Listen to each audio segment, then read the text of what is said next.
This is the Shine On You Crazy Daisy podcast, and I'm your host, Trudy Simmons from the Daisy Chain Group, providing platforms and opportunities for businesswomen to be seen and heard. This platform is for the women entrepreneurs that want to hear the real stories of what it takes to be yourself and run a business with all the different hats that you might have to wear. Come and join the Shine On You Crazy Daisy membership, offering online networking, co-working, collaboration, and monthly masterclasses for you to grow your knowledge. Go to thedaisychaingroup.com for more information. These are the platforms to hear and share the stories of the tenacious, the rebellious, and the resilient women that are working towards the future that they build for themselves and their families. Hello and welcome to the Shine On You Crazy Daisy podcast. And I am thrilled and excited to introduce you to Margaret Barrie from Margaret Barrie Coaching. Margaret, thank you so much for being involved in Shine On You Crazy Daisy Book 5 and on the podcast. Please tell us about your business.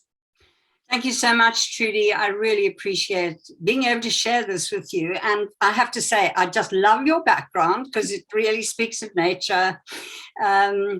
So my business basically is I run a coaching business, and the basis on which I manage my coaching is the Gallup Strength Finder tool, measuring tool, that helps people to identify their unique makeup.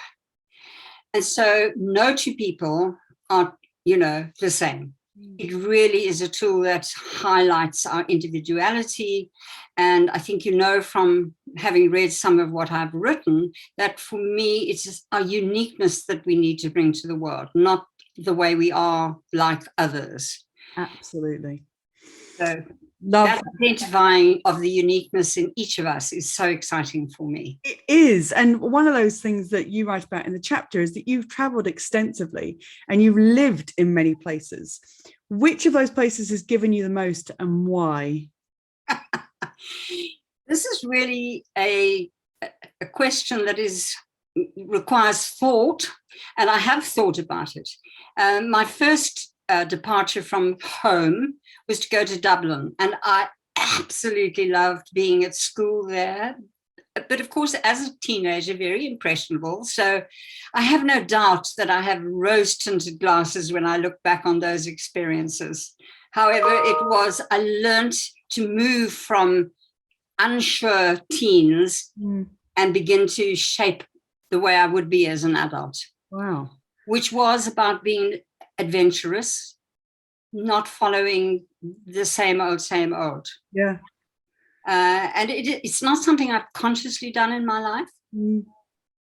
Yet I have. I've pushed the envelope and I've kind of, Still doing it. Absolutely. You have tackled and mastered so many different businesses over the years, but what are the biggest changes that you've seen in what you offer now? The competition has become fierce. And of course, COVID has aggravated that, in that the usual marketing ways in which we market ourselves has changed. And I'm of an era that did not grow up with technology. So I occasionally fall over it and have to go help, and hope somebody will rush in and sort of rescue me. So that has been, for me, the most challenging. And I established this last sort of business of mine literally a year before COVID. So that brought its challenge. And I had just relocated. Crikey. So that, has been a challenge. However, I've lived long enough to know that challenges can be overcome. Yeah, I think it's really interesting as well, because the amount that technology has changed over a 50-year period, let alone the last 5-year period, it's just, there is no let up in the amount of pieces of software that are out there and the ways that we can do things. But at the same time, it's almost too much choice to narrow it down to what's going to work for an individual. So that's really interesting what you must have seen in the different businesses. And I think you also highlight that there are so many choices available to us in today's world. However, we cannot take for granted that everything on offer is quality, is trustworthy. I don't need to tell you that technology has also brought many, many challenges to our security, both personally and business-wise. And almost one has to have ears in every place, keep your ear to the ground. So yes, it's challenging. However, I do believe that our intuition is pretty good guide. Yeah, that's a good piece of software to tune into. Absolutely. I love that.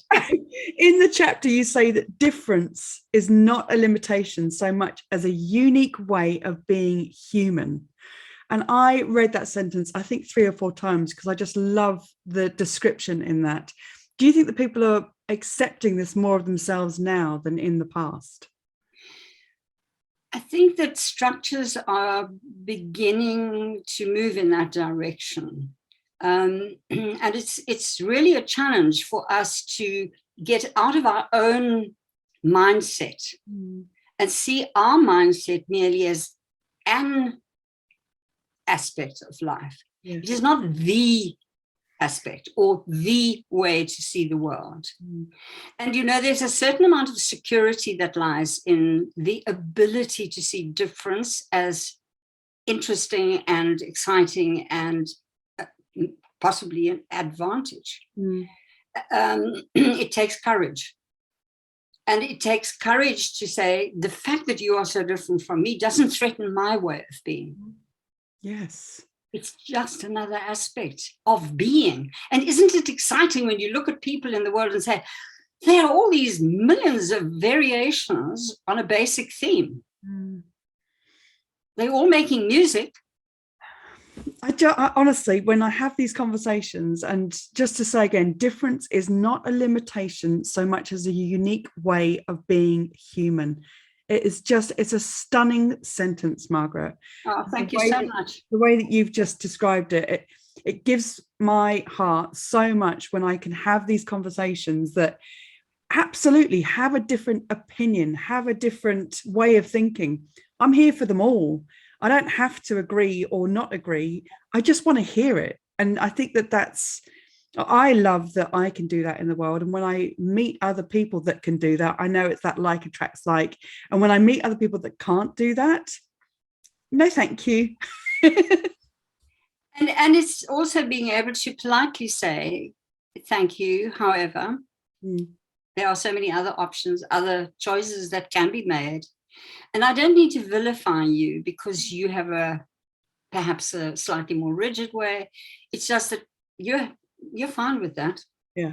I don't need to join you at the supper table with it, though. You're not invited to my dinner. If there was one lesson that you would want every entrepreneur to know, what would it be? Courage. Oh, yes. Courage. And, I love the fact that the word courage also has the same root meaning as heart, is that if we, together with our gut, together with our heart, together with our mind, together with all of us, that we can bring ourselves wholeheartedly to the table. Yeah. And it does require courage. I know, because I have stepped out of line many times, and it took me a long time before I realized that I could step out of line bravely and boldly. I didn't have to cover it and hide it and pretend, something else. So being authentic. And courage. Because we don't have to, it doesn't take effort to be authentic. Shouldn't. No. Absolutely. Be authentic and to be courageous in all things. What a wonderful way to be in the world. What is your favorite business book? My favorite business book is a book called The Inner CEO, written by Jeremy Blaine, and it's very recently on the market. And what I love about it is that his subtitle is Unleashing Leaders at All Levels.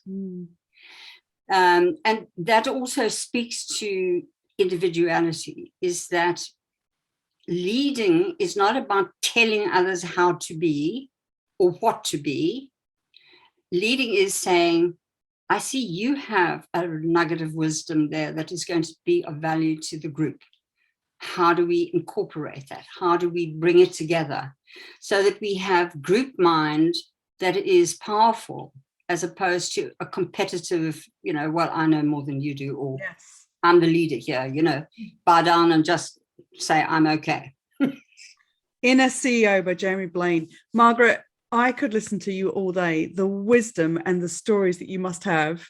Your title of your chapter is Saging Gracefully. And I said that I wanted it to be named Saging Disgracefully, but we're keeping that bit to ourselves. Margaret, thank you so much for being involved in the book and the podcast. Well, bless you, and thank you so much for inviting me. It feels like a real privilege to be part of this. Oh, bless you.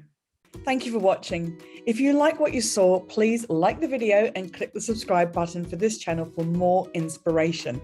If you're a businesswoman looking for that community that will support you and lift you up, come and join the Shine On You Crazy Daisy membership, offering online networking, co-working, collaboration, and monthly masterclasses to grow your knowledge. Go to thedaisychaingroup.com for more information. And for even more inspiration, please go to the link under the video and get your copy of the Shine On You Crazy Daisy series of books with inspirational and motivating stories from businesswomen around the world.